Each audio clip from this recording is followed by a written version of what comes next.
Govment cheese. Don't eat that government cheese. Somebody said I should be a comedian. I am not funny enough to be a comedian. I just like telling the truth.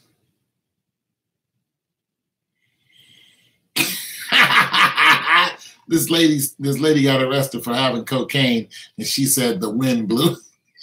She said the wind blew the cocaine into her purse. That's not government cheese. All right, but the government cheese I want to talk about is the military. Don't eat that government cheese.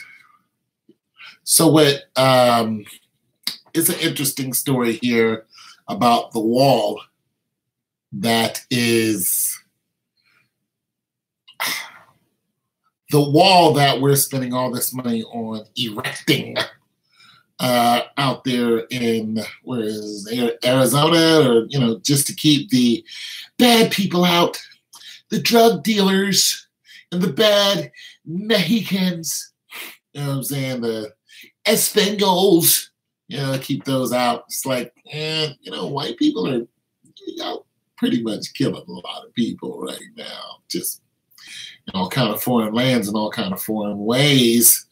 So, but nonetheless, we're trying to keep the Mexicans out. And now that there's such an influx of people from Mexico coming over here, because it's right next door, that they have called upon the National Guard. And the National Guard in Arizona has responded. I think they're National Guardsmen. I don't think they're regular Army. I'm not even sure. No, these guys might be regular Army. Huh. But anyway, so the governor, no, they're National Guard. The governor called on, I think it's the National Guard, but there's 225 troops. So those guys might be regular Army now that I'm thinking about it. Those guys might be, they might not be weekend warriors. That might be 225 regular troops on the border between U.S. and Mexico. Now, okay, this is something I found interesting. One of the people in here is dude he is Hispanic or Hispanic speaking American. And his name is Hernandez. And I was looking at his name tag like, good chance that, you know, some of your direct, you know, family that you know, alive and kicking, are, you know, you might, I'm sorry, that sounds wrong. Just because somebody's black doesn't mean I know all black people. But nonetheless, you know, the better chances are that, you know, okay, I'm not going to say that. But I'm just saying he might have some issue, you know, but he might be in a position of, okay, these are not all bad people. Like, I may know some of these people. Like, these are not all bad people who are coming across the border. Okay, so in 1 year alone, like 50,000 people were slaughtered in Mexico. Like, when they tell you don't go to Mexico, you know what I'm saying, and don't run. Michael James eating that devil helping. Yeah, when they tell you don't go to Mexico, they're like, don't go to Mexico. You know, tourists go there all the time, and when they do, you know, some tourists don't come back. You know, so people who the American government has actually said 1 year, do not go over to Mexico. You know what I'm saying? But people go over there for various reasons. Sometimes they go over there to get lost. You know, Billy the Kid did that. He went to Mexico. That's where he got killed. Yeah, William H. Bonney died in Mexico. He went there to get lost. True story. But a lot of people do that to go to Mexico. But you got to understand, it's rough over there. You know what I'm saying? And I think Mexico is actually third world. The worlds are classified in 5, from first all the way down to 5. And I think Mexico is a third world country, but nonetheless, 50,000 people because of the cartel in 1 year. That includes police. You know what I'm saying? Because they, you know, what's really funny over there is like the police who are good and bad are, you know, on the, you know, have the same outfits on, and kind of like over here, but over there, they could actually be in the cartel and working for the police. So this is that government cheese. So now we have a situation where we have all of these so-called drug dealers and people who don't have a green card. If you don't have a green card, you're a drug dealer. It's just like, no, what I believe those people are doing is they're fleeing. They're fleeing from the civil war that's going on over there. Oh, it's not the drug war. That's what they're doing. And truthfully, if I could come over here to America and get away from that over there, by just crossing the border, I would do it too. But here's the thing. There's already a big old, I mean, there's a big old wall that they tried to do this already. There's a wall that's actually there that cut part of America off. And it's still, that wall went right through part of America. It's down there in, I think, Texas or something like that. There's a wall already there. And even Donald Trump said they can still get over the wall with a rope. Like, you said this. People can still get over the wall. Donald Trump, Donald J. Trump, you said this yourself. It's like, I'm confused. We're spending all this money. Now you have all these troops there, which cost us all this money for a wall that's already there. Like, and how long do you plan on having those troops there? Forever? Because 225 troops is not going to help. That's not going to stop people from coming into the border. Do you know why? Because they come in by water. That's why. What up? Yeah, okay. Okay, VNEs. Yeah, I mean, they're all in California. You know what I'm saying? I mean, they're everywhere. And to me, I don't really have a problem with Hispanic-speaking people. You know, I really don't, until a problem is presented to me. Like, now, we know that everybody's doing criminal activity everywhere. You know, whites, black, Mexicans, Chinese, everybody is in on something. You know, there's not one race out there that's going, you know what, the Swiss have never done anything wrong. You better get out of here. Swedish fish eat must. They done something. You know, every race is in on something. All right. Everybody's trying to beat the system somehow, you know. But when I look at Donald J. going after the Mexicans and the influx of people who are coming into the country, I just think it's unfair that we dub everyone coming over the border a criminal. You know, okay, being deported. When they deport you, they put you back in your country, right? Being deported. Now, I know a family who was deported, but they weren't Mexicans, all right? So this whole deportation thing is real. And when I say it hit home, it hit home. You know what I'm saying? I've seen somebody deported who was my friend, but they weren't Mexican. They weren't Hispanic-speaking people. They were Africans. And they got deported because their visa ran out. All right? They were here on a college visa or education visa, I think is the correct name. And that visa ran out. And when it did, it had ran out years ago. They just stopped going to school. They started working. And what they did was they weren't married. It was a man and woman.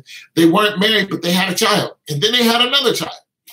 And so what they would have been married by common law. But what happened is they were like, we need to find a way to stay into the country. It didn't work. Eventually, the boys showed up, the ICE people or whoever they are, government, they showed up at his job. And they snatched him from his job at like 6 in the morning. And he was one of them health workers. So he'd go from different homes to home. They knew exactly what home he was at. He came and knocked on these people. They came and knocked on these people's home. He didn't want to answer the door. And they were sitting outside these people's yard and they were going, we know that you're in there. Why don't you just make this easy on you and come on outside? So eventually came outside. And what's really crazy is the wife or the girlfriend, I guess at that time, came and said, hey, did you hear about what happened? I was like, no. She said, well, they just took what's his name. And I was like, your boyfriend? It was like, yeah. And I said, what do you mean they just took him? She said, they came to my door and I didn't answer the door. You know, I didn't answer the door, but they knew we were in there. They didn't know he was in there. So they figure if he's not answering the door here, he's at work. And they were right. So when they picked him up, they took him to Cincinnati. And I was like, why didn't they just take him, down to, it was like, nah, they wanted to separate those two. And I'm like, he's in jail. Like, you just did separate him. Well, they took him to Cincinnati. And after they took him to Cincinnati, they were going to deport him home, which is exactly what they did. But here's the thing about being deported. See, this is what confuses me when I see all these, if you don't have a green card, you're getting deported, and then you see these people going across the border. I'm like, it usually isn't just a snap thing and just doesn't happen like that. So he's sitting in jail, and here's the choice that they gave him. They said, okay, listen, you can either, it was kind of like admitting guilt type of thing. And they told this woman, they said, you can get his credentials, get all of his information together, and we might. They don't have to, because the thing about sitting in a federal prison, because it's a federal crime, the thing about sitting in a federal prison, they can just let you sit there for years, and there's no speedy trial. There's no such thing as speedy trial in a federal prison. Okay, so know this. There's 3 different tags that you wear in jail. You either got, and I forgot what colors they are, but there's city, state, and then there's federal. In federal prison, there's no speedy trial. So you could just be sitting there for 2-3 years and still don't go on trial. And they do it all the time. So basically, what they did was they gave the woman the option. They was like, you either get his stuff to us and we might, get him out of there soon. So, send you guys back to Africa. Or if you delay, he's going to be here for 3 years. We're going to have him in federal prison for 3 years. And that's exactly what they would have done. But they were nice to her, you know what I'm saying? And they got him up out of here because she was going to try to stay. They were trying to figure out a way to stay. You know what I'm saying? They were trying to get married to someone. You know what I mean? So he was trying. I mean, if he would have got married, and so there's a whole, like I said, everybody's in on something, but he isn't what I would consider criminal. Like he's never done anything to me to make me go, oh, he's a criminal. And they took it easy on him because they knew he wasn't a criminal. His visa ran out. And that's it. And he didn't pay it no mind because he went to work every day, helped raise 2 kids. He just was totally oblivious to it until them papers came. And he was like, shoot, how do I stay here? So basically, he was trying to find somebody who's an American citizen to marry. And then there's a whole game when it comes to getting married. So this is what a lot of people are doing. This is why you hear about, mail order wives and then they're trying to come into the country, get married 6 months later. They don't want nothing to do with you after they get their citizenship. Well, there's a flip side to that. There's actually people who are actually here who came in on a visa and now their visa is up and they're trying to get married to some arbitrary person. But there's a whole gambit of people out there who know this system, so they make themselves readily available to get falsely married. Now, they get married under the law. That's how the other person is able to stay. But what happens is they get married and it costs the person who's trying to stay in the States, it costs them up to $1,500 to $2,000. And then they have to turn around and pay the lawyer like another $2,000. Altogether, with the whole process, it takes 3 years, and it's usually around in between $10,000 to $15,000 when everything is said and done. It's very costly, very, very, very expensive. But there are people out there getting falsely married to immigrants so the immigrants can stay. But here's what happened to one of them. Here's what happened to one of them. Here's how these people are. This is just so dirty. Here's what some of these people are doing. They're like, yeah, you can marry me. And we will, and you know, you go ahead and pay me $2,000 or $3,000 or whatever. And, you know, this woman was like, yeah, you go ahead and marry me. So he's getting all this paperwork together and making this happen because he knows they're going to come from any time if he doesn't get married. So he's getting all this paperwork together. And then boom, the woman says at the last minute, no, not going to happen. That's why he got deported. Because she fell back on him at the last minute. The last minute. And this is a 3-year process. So he was trying to do this for 3 freaking years, and the woman pulled out on him at the last minute. Then they showed up at his door and took him. I mean, just think about that.